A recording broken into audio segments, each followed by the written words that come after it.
Hello everyone, good afternoon. I am Dr. Nilay Nirupam. I work as a specialist pediatrician in Health Hub Al Futtaim in the Silicon Oasis branch.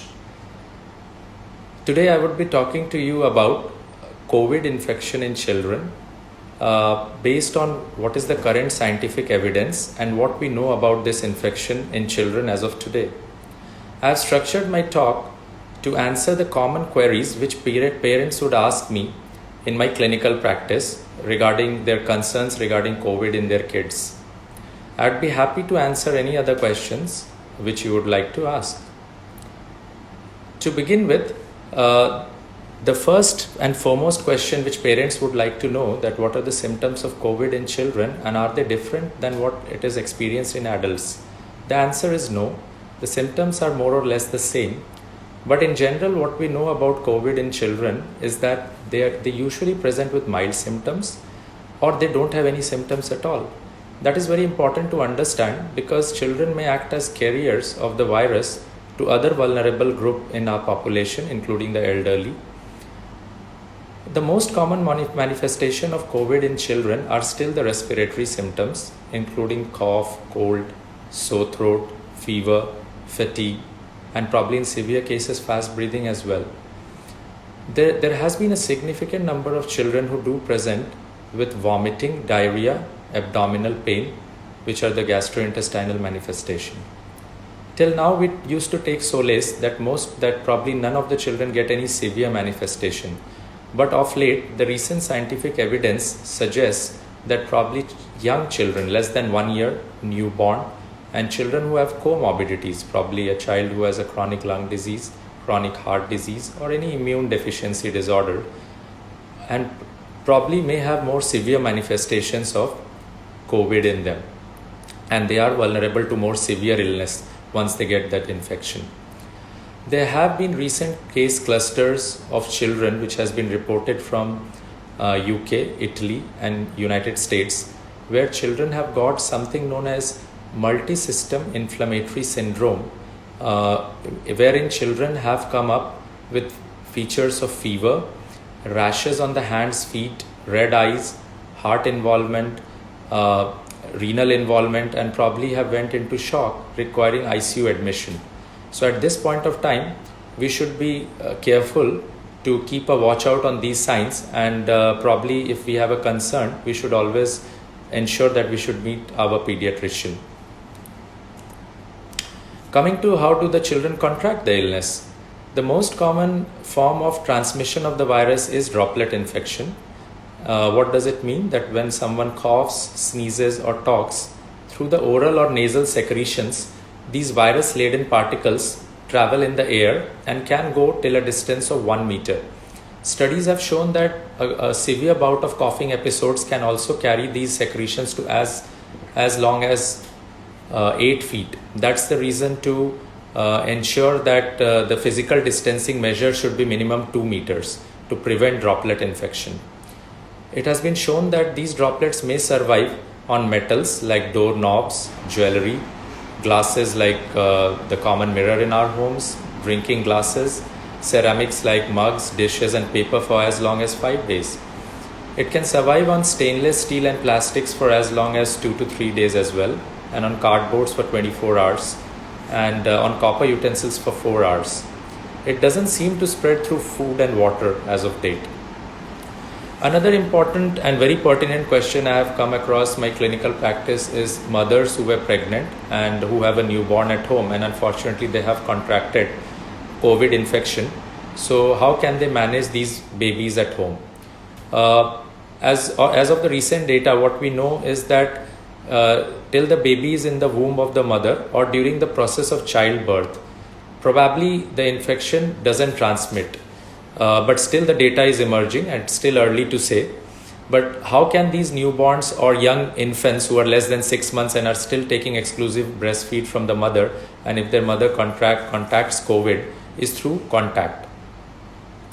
What's important is that if a mother has a COVID infection, it's important that if she has to be given an informed choice, and if she continues to continue breastfeeding, it's important that she wears a mask, She practices frequent hand washing before and after breastfeeding. She wears her gloves and cleans the breast before breastfeeding. If she has decided to room in the child in the same room, she should maintain a 2-meter distance when not feeding and when the baby is with her in the same room. Till now, as what we know is that the virus doesn't spread through breast milk. So it's safe to breastfeed the baby. One more thing what the mothers can do is that they can express the milk and it can be given by another family member as well. Another, probably the most frequently asked question to me by parents are, what about vaccination during this COVID era? Most of the pediatric societies across the world, including DHA as well, and wants that all the mandatory vaccines shouldn't be delayed for very long. Delay can lead to the resurgence of all these vaccine preventable diseases.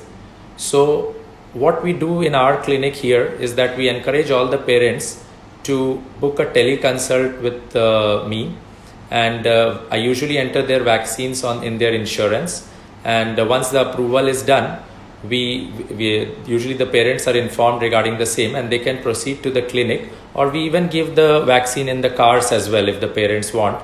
And we have ensured that inside our clinic, strict physical distancing is practiced. There is a separate vaccination area so that the time spent by the children to come inside the clinic and take the vaccine is minimized as well.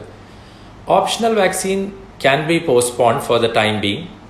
So it's important for parents to check their vaccination record.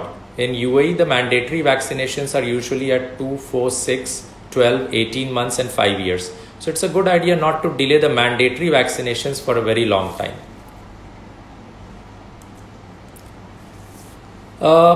Then another pertinent concern I have probably met a lot of families in which the father or mother had a COVID infection and they cannot leave the child somewhere else and they need to stay in the same house.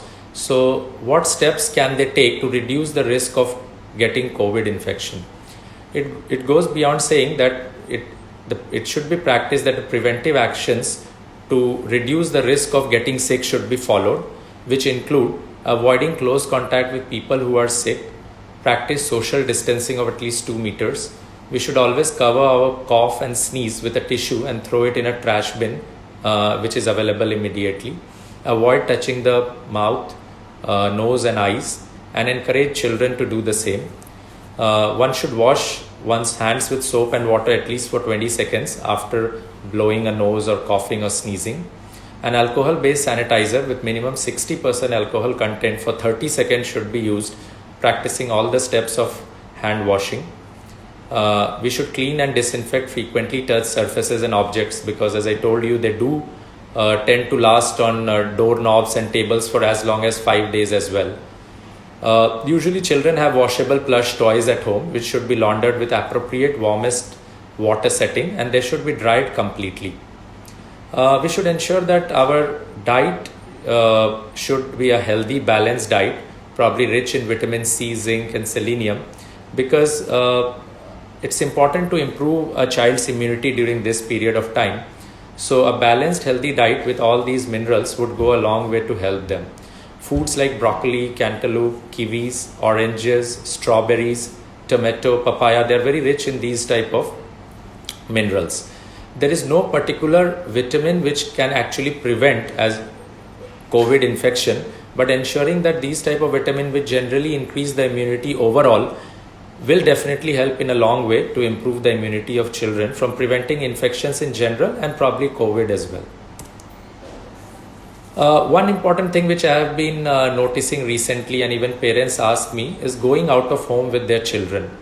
What I want to make very sure, what I want to all parents to understand is that the government has given relaxation. Probably coronavirus hasn't given any relaxation yet. So as per Dubai Health Authority, less than 12-year-old children are not allowed to go inside the malls as of today. Even if parents want to take their children out, it's important to walk around the house and not to go much more beyond the building area or the area of residence, strictly maintaining a physical distance with other people and kids at all time of minimum 2 meters. So that's very important. And the walking time outside the home, just near the building premises, should not be more than an hour in a day. Regarding masks, masks are mandatory when outdoors. It can be a medical mask, a normal surgical medical mask, or a cloth mask which covers the nose and mouth throughout the period of wearing it. I have seen a lot of times some children or probably adults, they have the face mask only covering the mouth. It doesn't actually help. So you have to cover the mouth and nose of kids. One important thing to know about this is, as per the CDC guidelines, usually there is no need of mask in children less than 2 years because of the danger of suffocation, or probably less than 1 year old children, because they may not be able to handle mask well. So there is no need to be very harsh on them to ensure that they do wear masks, especially children less than 2 years. And if you want to take them out, maybe you can put the child in a pram or stroller with a net around, so that there is some sort of barrier around. Regarding parents who may have a COVID and are staying at home, it's important that they should stay in a separate room, preferably with an attached washroom. They should be always wearing a 3-layered surgical mask. The household members should stay in a different room and be separated from the person as much as possible. If feasible, only an assigned family member should be tasked with the taking care of that particular person. They should be wearing disposable gloves when cleaning surfaces or handling soiled linens of patients who have a COVID and they are staying inside home. Toys of children should be washed very frequently, and children themselves should be encouraged to hand wash often. We should clean and disinfect bed frames and tables in quarantined person's room daily with either a sodium hypochlorite 1% solution or ordinary bleach, especially if we have a person who has a COVID and is properly self-quarantining at home. Again, the laundries should be washed separately of these people, and they should be thoroughly cleaned dried at the warmest temperature recommended. One important thing which has come up in these times, especially as people are more reliant on digital technology, with children doing their schools mostly online, parents are really concerned about their child being on device throughout the day, and eye health has been quite a significant cause of concern, and being on these devices are also very concerning to the parents. So there's something known as computer vision syndrome, which is a complex of eye and vision problems experienced due to prolonged use of screen time. Usually, if a person is constantly on more than 2 hours on a device, it can be a computer, it can be a laptop, iPad, or a mobile. The common symptoms of this include headache, heaviness of head, burning or tired eyes, even blurred vision, neck, shoulder and back aches, and which most of these kids who are on their online school and doing a lot of things online may get in the coming days or may be experiencing. So what is important to prevent it, because it's a necessary evil.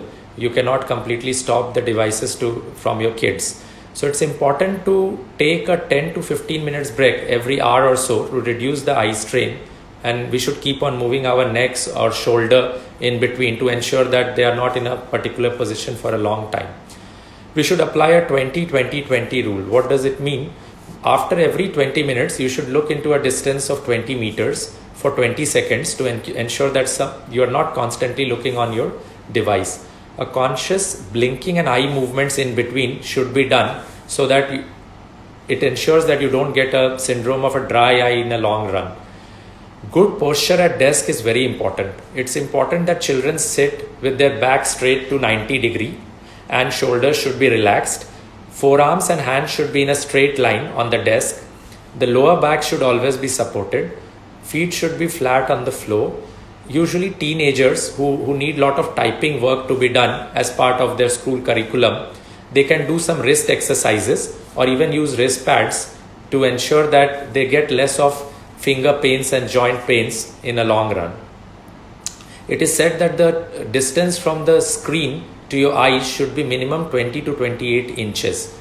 The top of the screen should be either at the level or a little bit below the eyes to ensure a proper vision as well. More than that, it's important that how can we help our children who are completely contained inside our home, and it is a very difficult time for them when we are not allowing them most of the time not to go out, and how can we manage them in these challenging times. These are some small things which I try to practice with my own son, and I would like to share this with you. The first and most important thing is to set example. The toughest one, but there is nowhere else to start actually, is that kids learn by observing and seeing what elders around them do. So it's important for us as parents to reduce our own time on cell phones and television when we are actually with our children. We should make a schedule for family time. We can choose a fun interactive card or a board game and join in with our child. Coloring, painting, or just reading out a storybook to them will go a long way for them not to ask devices always, because they really get bored in confines of four walls at home. We should try to include all family members also when we involve our children in all these activities. What I would recommend is that don't discourage but regulate children for devices. We need to limit, not stop them completely, and it's not practical suggestion to stop that completely as well. Once they finish watching a cartoon episode or playing a game, a good practical advice should be we should switch off the television and discuss that particular episode with them for a while to take their mind off the television. Setting a good example for your child by managing your managing a healthy lifestyle choices like eating healthy, doing indoor exercises, stretch exercises, dance exercises, just following some simple maneuvers of yoga or something will always ensure that they are always engaged in something which is beyond their device usage. Plenty of sleep, that's very important. Try to ensure that the child still follows despite all the lockdown, remaining indoors. They should they should go on bed on time, and they should wake up on time to ensure that their sleep routine is not disturbed. Apart from that, I think it's important that we should stay safe, stay home, and because that saves life a lot.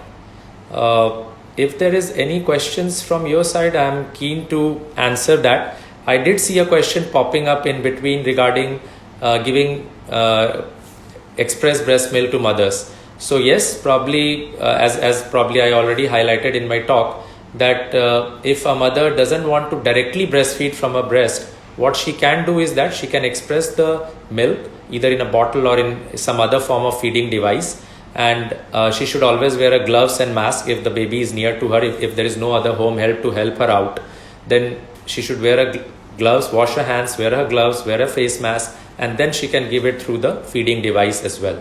Or if there is someone else at home to help out with that, it is always preferable that if she plans during that period when she has a COVID positive status, she can express the milk and give it to the other caregiver who can give it to the child.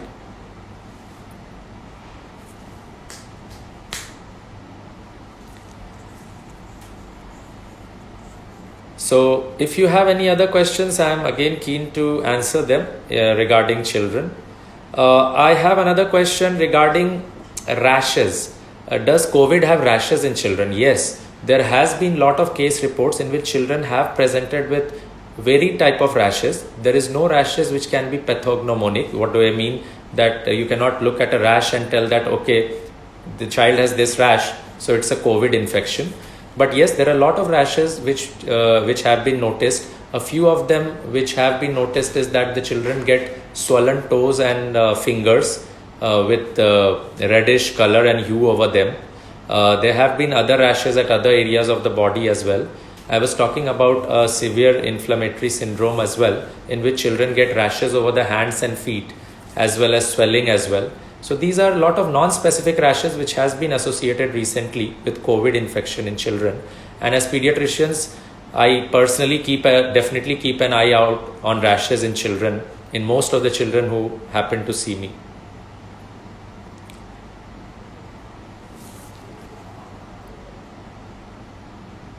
I do see another question in my chat box, is that why, as per the current update from WHO, COVID is more in children now.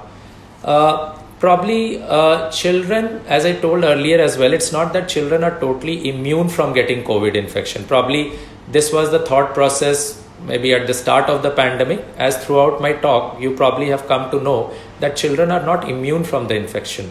As we know more about the virus, how it alters the physiology and how it works in different age groups and subgroups, we do understand that children are probably equally vulnerable to COVID infections. Probably still what gives us solace as parents and pediatricians is that despite whatever few severe case reports in children, majority of infections still remain mild in children.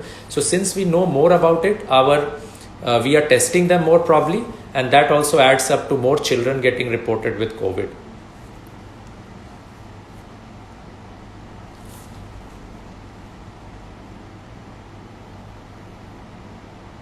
So probably I don't see any more questions, but I would suggest you that if you have any queries related to COVID or probably non-COVID pediatric problems, you can always call up on our call center, which is 800-2344, and you can book a teleconsult with me, and I'd be more than glad to answer all your questions related to COVID or otherwise related to your child in general, or if he has any other respiratory, gastroenterological or any other problem which you would like to come up with.